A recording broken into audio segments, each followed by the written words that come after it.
Hi guys, welcome today into the video highlighted on your screen. We are doing Age of the Ring campaign spoilers today. We're diving in, we're getting real gritty, we're getting real honest, we're getting brutal, okay? I want to be the first to say that I really did enjoy my experience going through this campaign. But, and there's a big but there, things can always be improved. And boy, let me tell you, this experience, it has some jagged edges to it, but I'll get to that. First off, I want to introduce you and welcome. First off, I really want to welcome you in, and furthermore, I really want to bring you some exciting news and details of this campaign that I discovered along the way. Maybe it'll give you some help. Maybe you're a newer player out there, you've never played mods before. This is a great mod to try out. I love this mod myself, but I'm honestly releasing this today because I couldn't get the support from the mod team. I couldn't get the help that I needed in that moment, so I'm stepping up and I'm going to help provide people that same help that I was looking for. And I'm really hoping that you guys can see the added benefit of having these things together in one place for you, the viewer, to be able to access and be able to check out the different various levels that there are in this campaign as of the update 9.1.5. So this is everything to pertain to that today. And all the past campaigns, I'm sorry to say I haven't tried them before. I also am, I'm originally a more Battle for Middle-earth 1 player, so Battle for Middle-earth 2 is still something I'm working my way through as we speak. But again, I'm here for Lord of the Rings first, not any game. You know, I want to enjoy a Lord of the Rings experience when I come to a Lord of the Rings game. And for me, that's not being try-hard, that's not getting as many units on the map as I possibly can all the time. You know, I want to put some strategy in. I want to have some unique storytelling told to me. I don't want to necessarily sit there and suffer. So from that perspective, hopefully that gives you a little bit of a blunt, honest perspective of where I'm coming from and what I'm trying to do in bringing this to you here. To kick things off today, I wanted to kind of start light and go into a meme.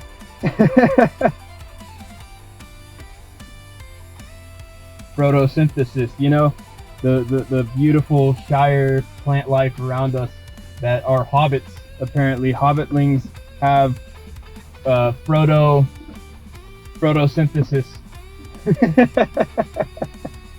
I thought this was a good one to add here, and I think it really highlights and showcases the versatility of the Lord of the Rings community. You know, there's all sorts of people out there. There's people in it for the humor of it. There's people in it for the culture of it, the art, the war-like atmosphere of some of the cultures and whatnot, what have you. You know, there's always something to be found in Lord of the Rings that we all can dive into together, and that's part of my favorite part about it, is the community. I feel like Tolkien would have loved that aspect to it. I admire his work, and in light of Tolkien's work, I want to continue on living those passion and experiences to the people. I really want to highlight storytelling and be part of that story myself. So this brings me here with you today, with the Frodo meme, with everything. It all adds up, people. It all counts. I'm excited, if you can't tell today. I'm both pissed and excited, truthfully. But in my honest RTS experience, I have never had more fun over the years than with the Battle for Middle-earth series. There's always someone to show and a new scene, or there's, you know, a friend of yours or a family member, maybe even perhaps, that you could highlight some features of this stuff too, and you know, there's good fun to be had, and that's the part that I really think brings people together. It's the value that's had with shared company. Speaking of shared company, I want to go ahead and dive us into the first mission here. I don't want to waste your time too much, so I'm going to try to keep things shortened, and we're gonna blast through this. I will give you one spoiler. I have not played the last mission yet.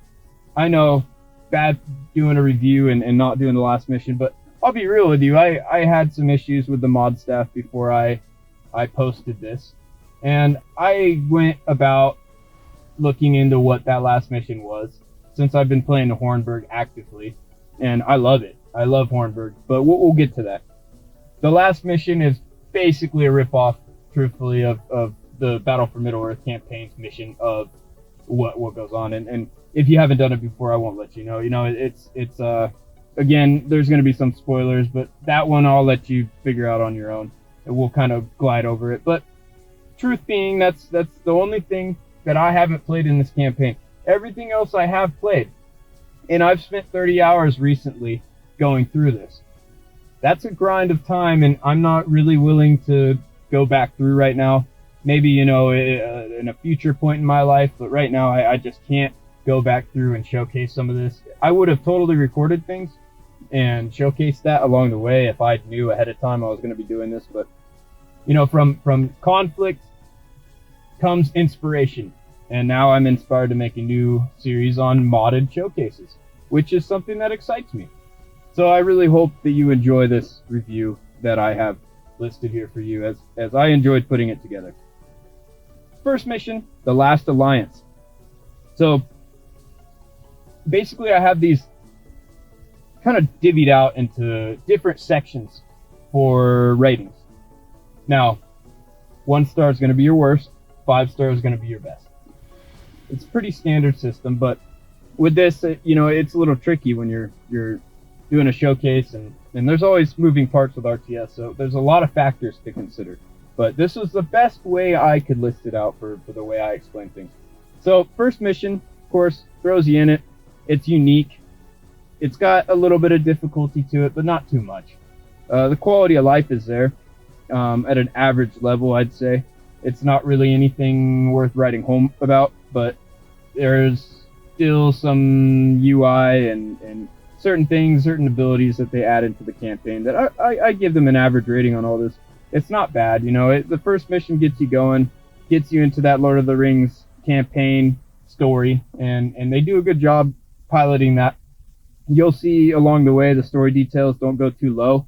You know, that always stays pretty high, relatively speaking, and the unique factor also stays pretty high throughout. But we're gonna see all sorts of things here. I will make sure to highlight my biggest take-home points from the experience as needed.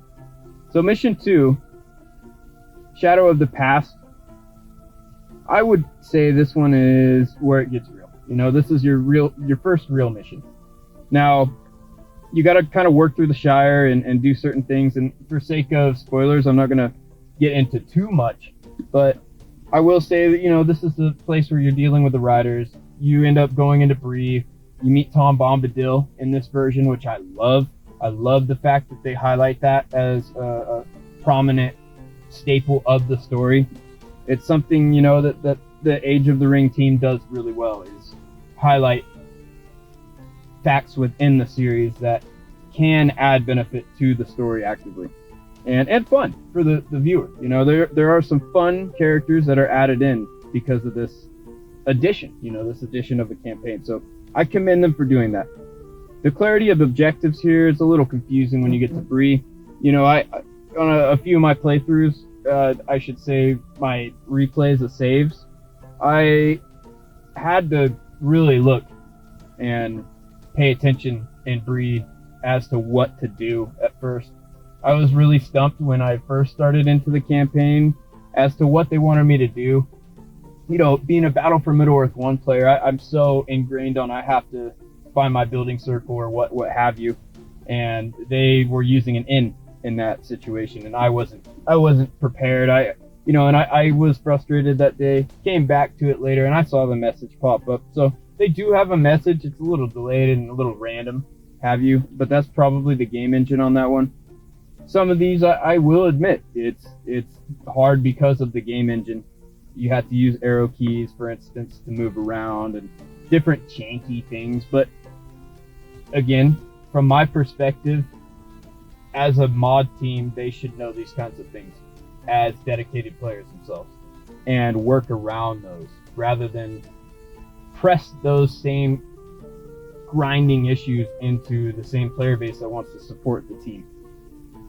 So with this mission overall, Are the goals enjoyable? Yeah, you know, I would say mostly, I'd say 50-50 here, because there's a lot of parts where, again, if you're not paying attention, maybe you're a new player playing Battle for Middle-earth series for your first time, this mission will mess you up. And the big thing that you're going to see me complain about here are lengths of missions. There's way too many save scum points that you have to do to realistically be okay and not be wasting hours, and I mean hours of your time. There's a reason it took me 30 hours to get through this. A lot of that wasn't necessarily because the levels were extremely complex with 100 objectives, you know, and believe me, they were detailed, but most times it was because of a silly mistake or something silly and goofy or annoying that was caused because they just plowed you with tons of units on screen, or, you know, just a quick situation where, oh, you have a bunch of units to control all at once, and I find those situations can be a bit alarming. Bree's kind of one of those. That's your first real alarming situation, I'd say, where you start getting a sense of, okay, you know, I really have to watch my movement here. Is it a recommended experience? Yes, but not for beginners, which is ironic for it being the second mission. Now, I'm sure there's some beginners out there that would do better than I may give them credit, but again, I'm going off of someone who's not generally used to playing RTSs. So take that with a grain of salt. Now, we're going to go ahead and go into mission 3 here, Fords of the Bruinen. Overall, I'd say, you know, this one was a good one.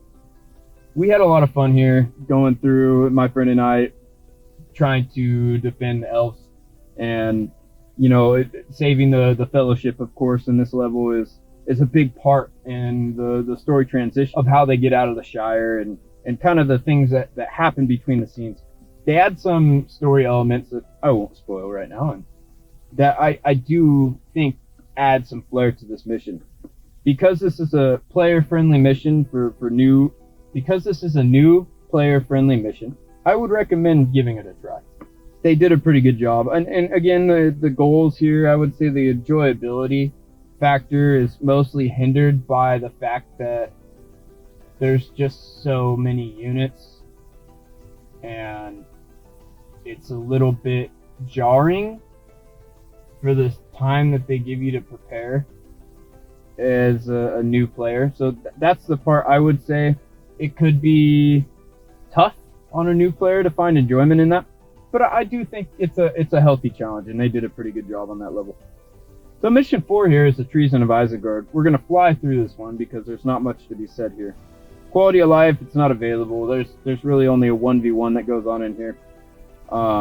This is the scene where you have Saruman fighting Gandalf, and Gandalf gets flung around and all sorts of fun things with that. Now, not only are there no eagles in the scene, which, criminal, I gotta say, criminal. Little criminal, I never saw a single eagle in my playthrough. But, it could be forgiven. The other thing that can't be forgiven is, why are there Uruks in my fight with Saruman? I'm sorry, but I never have ever seen Uruks in that fight, and I may be mistaken, and maybe that is in the books, and if someone can correct me here, I'm more than happy to call myself out on that one, because I don't know. But truthfully, it doesn't fit here. It feels forced. It puts you in a corner where you're restarting and you're save scumming and you're just saving 5 minutes here and 5 minutes here in reserve of failure. And it's just a pain in the butt. It's not exactly enjoyable because you're just button mashing. And you're just mashing the same abilities towards the enemy. And I get it, again, dated game here, but the replayability, we have to think, are people going to want to play this again? Are we going to want people to play this again? Because this level has me asking, do they really care about how much time it's taking me to clear these levels? It's something that should take 10 minutes. It took me about 30. And that compounds. But for this one, I'd say yes, generally, because the mission's so short. You can get through this as a new player, no problem. It's just a lot of time management on ability pressing, and it really depends on what abilities. I'd say past this mission, it really depends on what abilities you're taking in the campaign actively. in your ability roster. I highly recommend you take the 50% damage for heroes and obviously the heals.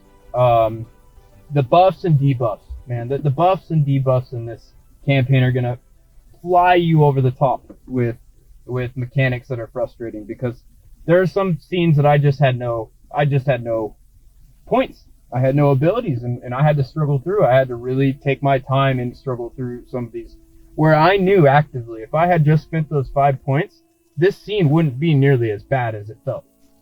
But in a lot of times, this is what ends up happening, is you just don't have time to react and to make a different choice. Can't reset those points either if you're not familiar with that. So, you know, it really is tough if you don't have that hindsight. That is part of the reason I'm making this, is so you can have a chance to have that hindsight. And you know, this next mission, this is really going to highlight something I'm going to touch before I even get into it. This is mission 5, Council of Elrond. So, the main thing I find ironic is, I looked recently at some of the past versions of the campaign that the mod team were doing, and they said, you know, we should add a skip button to some of these parts, you know, and they even have said about one of the missions ahead in Moria that this mission's long. And I think they lost track, you know, they lost sight of that original intent, because this had to have been over a year ago when they put this video out, and I believe it was like in patch 7, version 7, somewhere in there, because I know campaign's been out a while, but it's had different iterations, and I know things take improvement time, but you should really understand if people are struggling on these parts, to help meet them in the middle as a mod creator, because I'm sorry, I did not enjoy some of this here. This was just so long of a mission for something that I knew. I know, as someone who follows Lord of the Rings, what to expect from the scene. I loved seeing how they did certain things, but was it necessary? Did I need to spend 2 hours of my time going through this just because of save scum? No. And I don't recommend it because of that. It's just terribly annoying. And if you aren't used to Lord of the Rings, maybe you'll enjoy this. But I'll tell you right now, there's some things in there that if you aren't quick enough and you don't really realize what's going on, you will lose that mission. And you will have to restart every single part of that mission over, from the very top. And that is no fun. No one's having fun with that. So again, mod team, if you're listening to this, which I guarantee you probably will, I think you should consider, is my player base having fun with this? Or are we just hoping that they're having fun with something that we're trying to make more challenging for, you know, the merry few? I respect you for trying to make something tough and enjoyable for that side of things, but there has to be a balance when you're doing a story game like this, because it's not, I mean, I can get that out of skirmish mode. I can get that out of other places that you're providing me. Why do you need to go into our campaign experience and necessarily muck it up for some people that all they know is the Lord of the Rings movies or the Hobbit movies, and they want to come in and, oh, okay, this is really cool. This might get me into RTS. That's how we're going to keep RTS alive, is bringing people an interest in. And again, I may sound sharp here, and I respect if you feel that way, but I hope you know that my passion's there for this genre, and I just want to see it grow in a good place. So I really hope you can understand my view here, and this level, again, extremely unique. I like the concept there, but there's just too much that they're asking from us. But this was mission 5. Folks, we have 15 more. Mission 6, Howls of the Redhorn. So, in this mission, you're basically going out and trying to handle some of the party's adventures right before Moria. So, generally speaking, you're going to be walking a lot. It's a big map. if you know the story, you pretty much know what to expect, with some extra accommodations in between, which I thought were good. They were good highlights for it. Difficulty's not too bad. It's new player friendly, sure. So this one was a good one. Intermediate, you know, nothing too much to say there. Mission 7 and Mission 8. I'm going to put these two kind of jointly together here. So this is all Moria. The first part is bigger than the second part. So innately the first part has a little bit less flavor factor to me due to that. It was not enjoyable because they make things pitch dark, and again, I don't see the need for this mechanic. We know Moria's dark. You don't need to make a game that's already hard and dated dark, so we can't even see where to click because it's just not enjoyable. Again, I want to be able to play your game and want to be able to play the next level. That's what I feel like a good gaming experience compiles or contains, is the journey towards that next level, the inspiration for that next dopamine fix. Here I was losing it. You know, I got lost. There were times, I mean, I spent almost an hour just trying to look for a certain doorway because things weren't clearly marked out enough. Now, if I could see where doorways were and things weren't pitch black everywhere, I'd probably have a better time. But my visibility was so bad and my morale was just lost at that point that I really just was trying to get through it as fast as I could and never look back. It was terrible. I really I liked the story elements they added. Balrog fight was not my favorite, and how they changed the implementation of it. But I also understand perhaps why they did that. I have my own theory to it, but that's neither here nor there. So, again, if you're a big fan of the series and you love that extra lore, you might really enjoy these levels. But to me, it was just a slugfest of slow, methodical, dark halls. You know, there'd be tough rooms again where you're losing a hobbit every 5 minutes almost and reloading. Maybe you're better than I am at this stuff, but personally, I'm a solid average player here. I'd say with RTS, it's a bare minimum. I'm solid average, and I could hardly stomach Moria. It about got me to take a solid break there. So, but I did get through Moria. Now we went to Mission 9, and this one here, Assault upon the Golden Wood. So this one's great. It's just fantastic. The timer here is, I believe, a 3-minute timer to give you some defensive time. There's a lot of moving parts. Again, the Fellowship's rolling in. They're never just standing there when you're starting the mission, of course. So you work your way through. I think the way they did the boss fight, they implemented the survival waves. All of it was good. A really good push-pull mechanic to it.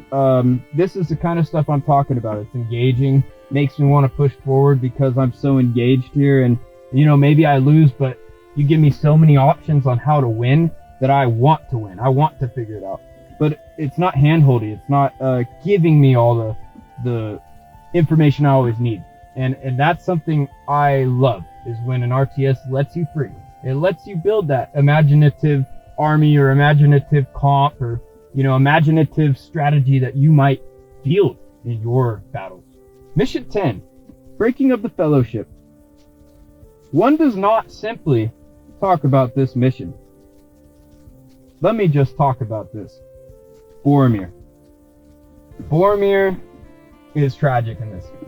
I love the elements of adding and tying the hobbits together and getting the entities to move, and you know, there's a lot of really good things there, but I lost it when this thing comes up that tells me, okay, go save Boromir. You can go save Boromir. I got excited. I love challenges in RTS that I'm not used to. You know, they give me a minute timer to get there. I'm like, okay, I can do this. A minute? That's fine.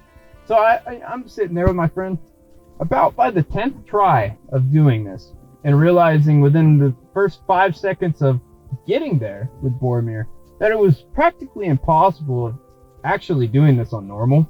for an average player like me, I just felt frustrated. I felt duped. I felt like, why is this in the game at all? You know, what does this even have to do other than adding a challenge that's unnecessary to the story? And again, if it's unnecessarily there, why not have the timer longer for normal difficulty? A minute? When you're fighting through almost 6 separate groups of Uruks? And again, all you have is Aragorn, for those who don't know. You only have Aragorn in that fight. Getting there, you have Legolas and Gimli. Not bad. But because of the way the nature of the units moving in this game works, it's almost impossible to not be at half health by the time you get there in time. And you're having to fight Lurtz, who is at full health, plus he's got an ability, because there's 2 of you there. You have to defend Boromir and control Boromir at the same time. You have to switch his stance, you have to move him, you have to move Aragorn in, you have to make sure Aragorn's not in the wrong stance. Like, you see what I mean here? It's just horrendous. I don't know why they had to make that fight so hard. I did approach the server about it, and they just basically told me, don't do it, don't play the game. So I guess if that's the attitude they want to continue having on that, just avoid it. It's a terrible fight. It wasn't enjoyable, wasn't worth it. It's not worth going out of your way for. Maybe there's something at the end of it that's cool. I will never find out unless I'm playing easy, which I never am. So I just I can't recommend it. You know, it's the only other thing I can say about that is the part afterward. The hobbits have this part where they're throwing rocks, and man, oh man, there's just too much going on in that part. I mean, they had a good idea, and I commend them for trying it, but they could have made that part a lot smaller. They didn't have to make us walk almost half the map throwing rocks and hiding in bushes, because it's just simply not enjoyable. You get caught, you gotta reload, you know, and that's again if you have a load. If you didn't save, well, good luck, you're just restarting the whole mission. So save scum if you're gonna do this one. And expect to die. Just expect to die. It's gonna happen between Lurtz, between the patrols. It's gonna happen. And I wish you the best of luck with it, really. Mission 11, Battle of the Fords for Isen. So this one's great. I honestly had a lot of fun here. It is a micro hell. The boss fight it's like asking you to do Elden Ring levels of magic to just get through to your next mission. I think this is a solid mid mission. It has some good elements to it. The story's there, but the format in which they dictate you have to play the level is a bit pressing and stressful, and I just don't personally enjoy that as a more here for fun RTS player. I would also say that it's worth you having multiple saves as well. I know I'm going to be a broken record on that one, but make sure you have multiple saves. You'll thank me later. Taming of Smeagol. So this one has you going into the area before you actually reach the Dead Marshes, and then going through the Dead Marshes, of course. You find Gollum, you capture him, take him through. There's a spirit here that ends up helping you. There's some cool elements to it. It was a bit of a time waster. You know, you're going to be weaving back and forth and going all these paths, and the hobbits move slow by nature, so expect an hour-long mission here at the very minimum, and that's if you're lucky. And I was not lucky. I, for perspective, probably had to reload this one like 25 to 30 times, and it took me about 3 to 4 hours to complete due to that. So again, it's great with the story, but it's just really boring.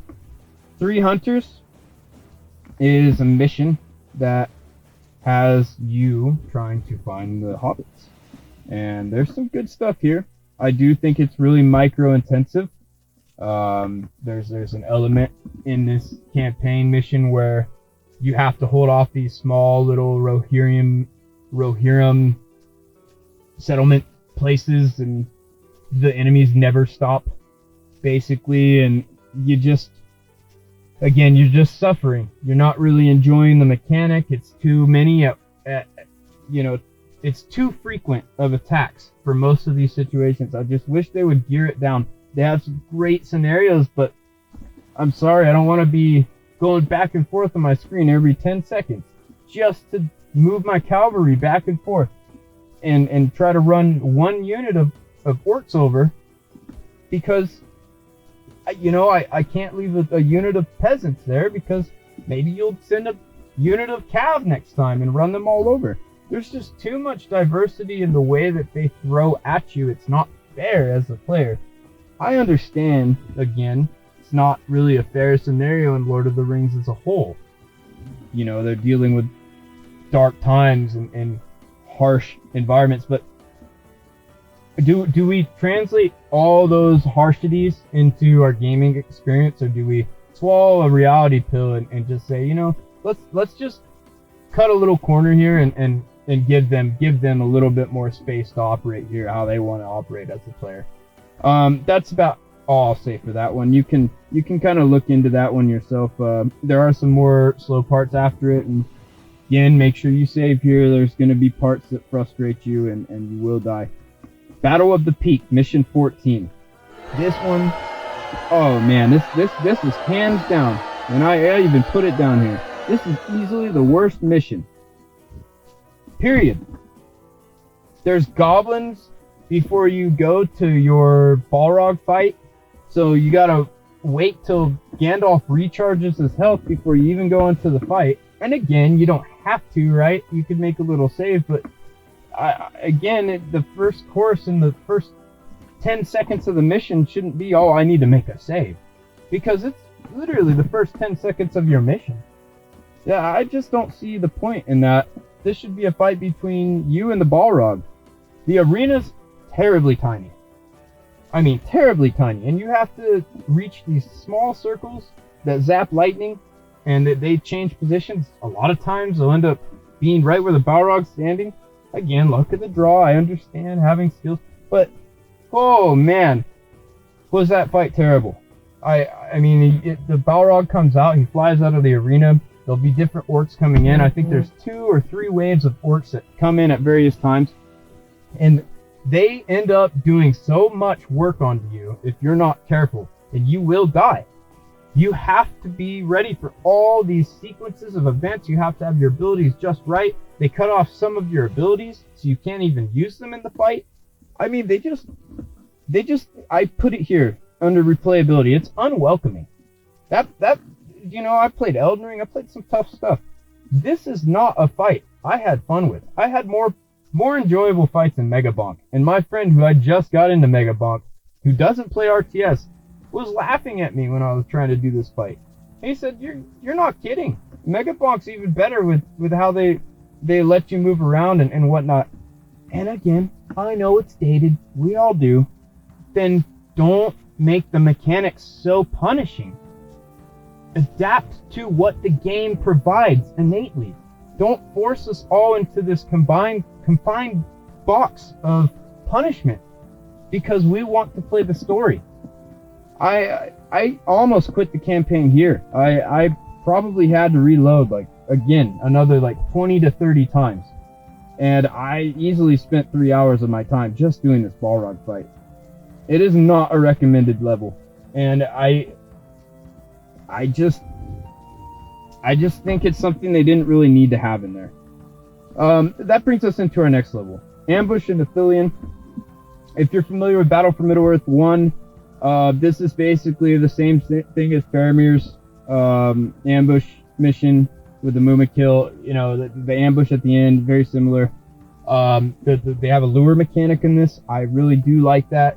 You're able to get multiple heroes to kind of call out for other rangers, and you find them on various locations on the map.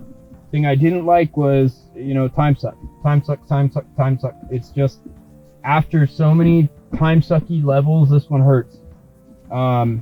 but it's at the same time a breath of fresh air because there are some really cool voice acting parts and characters that they bring in, and it just makes it innately enjoyable, way more so than Durin's tower with the Battle of the Peak. So, is it new player friendly? I would say yeah, if you take your time, you use a lot of saves. The end fight is really tough on normal. I'm not gonna lie, it's really tough. Hard to keep those heroes alive. You just have to be on your best behavior with this mission. You can't take any cuts, any shortcuts. I mean, things will absolutely wreck you. And you can't recruit units until the last bit. So it's entirely imperative that you have good micromanagement. Mission 16. The Burning of the Westfold. This is a bit of a siege in Rohan on the Westfold. And you are Gandalf, Gimli, Aragorn, and Legolas coming in to help assist the Westfold to be able to come and help aid Rohan in their fights elsewhere. So here, I would say this is a pretty good one for beginners.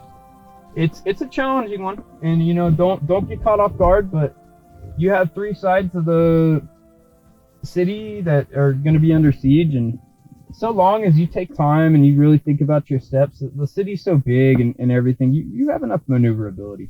The city itself looks fantastic. I do think the balancing for the Isengard forces and Dunedain Dunlendings coming in are pretty well done. I was pretty impressed. And it's a good, it's got good timing, like with the waves and such. I think they give you enough here to add some variety to your defense without being punished too much. But as Rohan, you're always going to be fielding cav, so that's not really the dev's fault. Our next featured mission is going to be mission 17 here. The Grey Company sets out. So this one, I liked. I'm not going to lie, I liked it. They had some really cool stories here about Angmar and the Shire.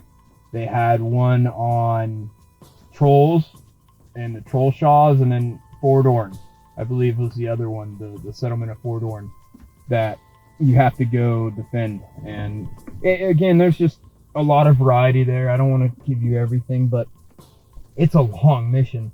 You will be punished again if you're not saving, as it's basically 4 missions in one. So you lose one of them along the way without a save, and you're doing all of them again. So do not make that mistake. It lets you choose which mission to start with, which is something I love. Again, giving the player that choice. Anything that gives the player that choice, I think is wonderful. Unique? Yeah. Difficulty? Woo! It could be there. I think the Shire one was a little bit too high of a spawn rate on those enemies coming in, but that might just be me. I was able to get through it without too much pain. It just, again, it wasn't like an enjoyable problem to deal with. I feel like it could have been reduced by 5 seconds on each spawn, but that's my opinion there. New player friendly, yeah, again, but for various reasons, such as the one I just said, it could be tough. But generally, I'd say it's new player friendly. So our next mission is going to be mission 18, Escape from Osgiliath. So Escape from Osgiliath is one of those things that we all know about with the movies. It's a chaotic battlefield. There's people everywhere. There's arrows being fired. There's rivers. There's Nazgul. Like, you see it all here. And they highlight that chaos in the battlefield real well. I mean, real well. It's stunning. The way they highlight Faramir here is good, with his story and his greed of the ring, and certain things, come into play. But oh man, is it not forgiving? It's incredibly unforgiving. Make sure you save along the way. I think I had 20 different saves just to be able to make through the various choke points, and it's just messy. You're going to lose units. It's not going to go your way. So just be prepared to have that mindset. You know, I'm going to just retry it. I'm just going to go in. I'm going to try a little different here. And I do think, you know, a cool idea at heart, but it's just the ideas were not always clear. And you never fully knew what you were expecting there.